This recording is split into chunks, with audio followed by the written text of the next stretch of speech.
Dua pengacara tersohor di Indonesia, yakni Hotman Paris Hutapea dan Rasman Arif Nasution, kembali memanas. Keduanya kini kembali berseteru mengenai kasus pembunuhan Vina Cirebon yang terjadi pada tahun 2016 silam.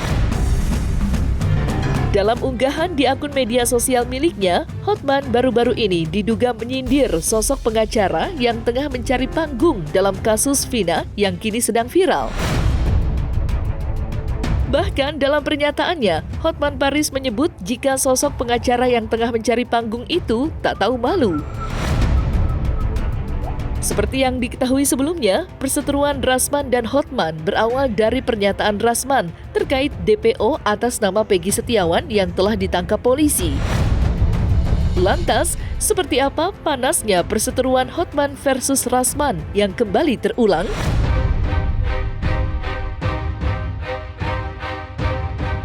Kasus Vina. Setelah Hotman 911 memviralkan kasus Vina, kasusnya meledak. Banyak oknum pengacara pansos ingin masuk TV.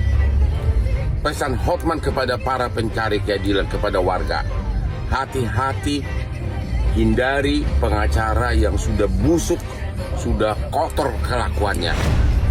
Dia akan melakukan perbuatan hal-hal seperti ini. Satu, dia akan meminta uang lapangan tapi dikorupsi. Dua, dia akan menerima honor pengacara tapi tidak dikerjain atau tidak dikerjain secara serius. Tiga, kalau tidak ada uangmu, dia akan konspirasi, akan berkomplot dengan lawanmu. Kiri kanan oke. Yang keempat, dia akan berusaha merayu, bahkan menawarkan nikah wanita di sekelilingmu, termasuk anak istrimu. Hati-hati sama pengacara busuk, corok, sudah bau nanah. Ya, hati-hati ya. Benar-benar hati-hati. Ini demi para pencari keadilan. Hati-hati melihat oknum pengacara yang nongol di TV, tapi sudah bau nanah, kelakuannya sudah sangat jorok, tapi tidak kenal malu.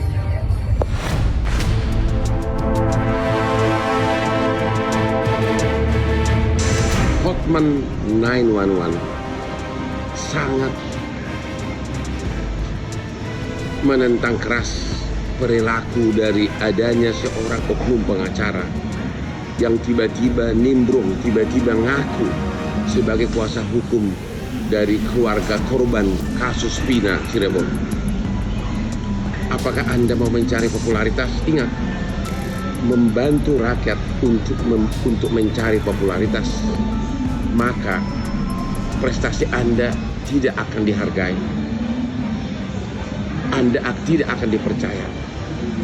Membantu rakyat pengais keadilan harus dengan tulus. Kamu tahu, hampir setiap hari TV One, Kompas TV, iNews TV, CNN, dan Net TV meminta Hotman untuk tampil live di berbagai program mereka atas kasus Vina Cirebon, tapi semuanya saya tolak. Saya kasih kepada pengacara-pengacara junior di Hotman 911. Saya hanya pernah tampil 2 kali di infotainment, itu pun gara-gara teman saya Raffi dan Dewi Persik. Jadi saya melakukan itu bukan untuk mencari popularitas, ya, tapi murni dengan niat baik. Jadi bagi kamu pengacara yang pernah dipecat oleh kliennya karena minta duit melulu, udah deh, tahu diri lah. Rakyat tidak akan percaya kamu karena reputasi kamu sudah sangat kotor. Jadi kalau ada seorang pengacara, si Beling-Beling, dia mengatakan bahwa kami menolak kalau penyidik Polda Jawa Barat mengatakan bahwa Peggy pelakunya dan hanya satu-satunya. Dan kami meragukan, karena ada 5 orang yang mengatakan bukan Peggy, hanya 1. Dia kan katanya pengacara internasional, beling-belingnya berkilauan. Kok dia berpikir emang ini pemilihan apa? Ini pemilihan kepala desa atau pemilihan bupati, wali kota, gubernur, pemilihan DPRD, atau mungkin pemilihan yang lain. Ini bukan one man, one vote, one value. Kalau ada 5 orang, lalu mereka bersepakat untuk berbohong, satu orang yang jujur dengan elaborasi kata-kata, dengan alibi yang bagus, kalau tidak diteliti oleh orang yang kompeten di bidangnya, maka yang jujur ini akan menjadi salah dan mereka yang benar.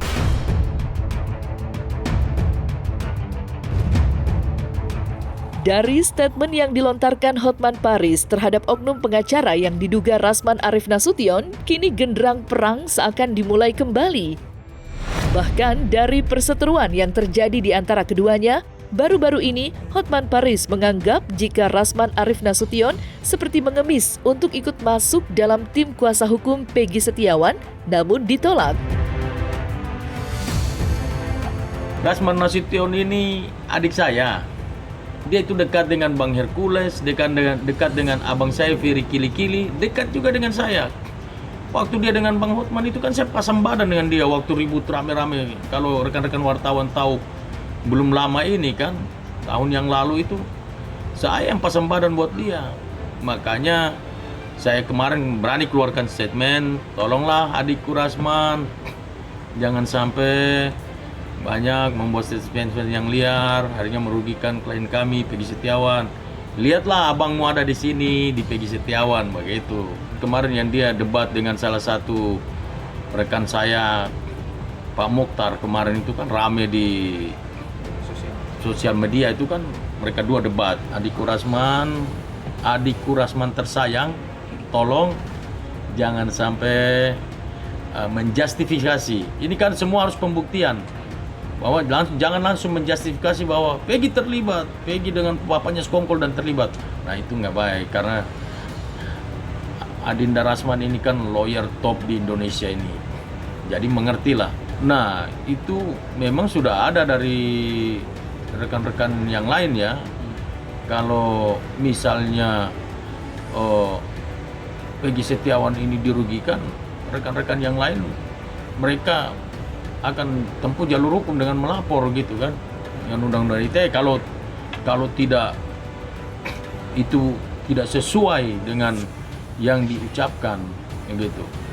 Berarti mungkin akan ada langkah hukum gitu Bang? Oh iya, untuk undang-undang ITE kita ini kan keras sekali. Iya. Kita bicara di publik, kalau tidak terbukti tidak benar, wah bahaya itu. Oh iya, pasti kita bela klien kita lah. Saya kerja profesional. Jangankan Adinda Rasman, adik kandung saya, kakak kandung saya pun kalau merugikan klien saya, pasti saya akan secara profesional membela mereka, membela klien saya. Itu saya udah lihat statement dari Bang Niko Kili-Kili. Dia nggak ada mau menyudutkan saya. Dia hanya mengatakan Adindaku Rasman, Adindaku ini adik saya, dekat sama saya, dekat sama abang saya, Ferry Kili-Kili, dekat sama Bang Hercules. Itu kan? Dan itu benar. Jadi saya memang dekat dengan Bang Niko Kili-Kili, dia abang saya, dan dekat dengan Ferry Kili-Kili. Apalagi Bang Hercules, saya malah kuasa hukum dari Bang Hercules. Nah, jadi kalau ada yang mengatakan diperingatkan, maksudnya itu memberi masukan. Saya pun begitu. Saya udah komunikasi 3-4 hari ini terus-menerus kami komunikasi. Bahkan sampai kemarin sore masih berkomunikasi, bertelepon, ber-WA. Kenapa? Karena kita saling memahami. Bang Niko itu dia berada di posisi kuasa hukum dari Peggy bersama dengan tim yang lain. Beliau yang menonjol di sana. Nah, beliau ngomong ke saya supaya saya jangan menuduh kliennya. Itu benar. Dan saya nggak pernah menuduh Peggy. Saya semua berangkat dari kata-kata presumption of innocence, praduga tidak bersalah. Tapi kalau mau membenturkan saya dengan beliau, terus urusan ini urusan itu, nggak akan ada. Itu mimpi buruk bagi orang-orang yang bermimpi.